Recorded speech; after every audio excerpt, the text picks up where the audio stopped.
If you are going to use the internet to learn English, you will find lots of content in different forms, such as videos, audio, images, ebooks, software, and other types of files.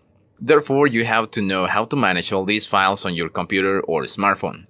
This is why in this video I'm going to show you some software programs that will help you to visualize the content that you can download from the internet. The most likely situation will be that you don't need to download any special software to visualize the content from the internet, because almost everything can be seen within the internet browser. The browser is going to be the most important software, and it is good that you choose a good one. The best known are Google Chrome, Internet Explorer or Edge, Firefox, and Opera. Personally, I like Firefox the most, and as a second browser I use Chrome, but this depends on every person. Another thing that you will find very useful is a good audio player, because at some point it may be necessary to download audiobooks or music to practice. Among the best are the MediaMonkey or even the Windows Media Player that comes with Windows.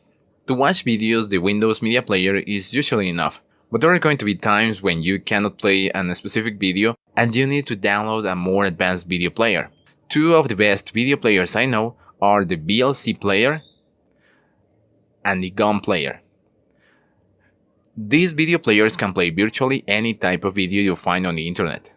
Another thing that you will find on the internet are ebooks, which they usually come in PDF or in EPUB format.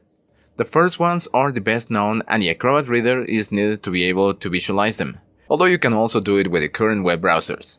To visualize the EPUB files, maybe the best program to do so is one called Calibre Reader, which has many options to manage and view this type of files. Another software that I like a lot is one called Sumatra PDF. You can use it with PDF files, EPUB files, and some other formats. There are also some dictionaries that can be installed on the computer, but there is almost always an online version that is usually free. The software that I have mentioned not only serves you to study English, it is also useful for any other use you can give to your computer.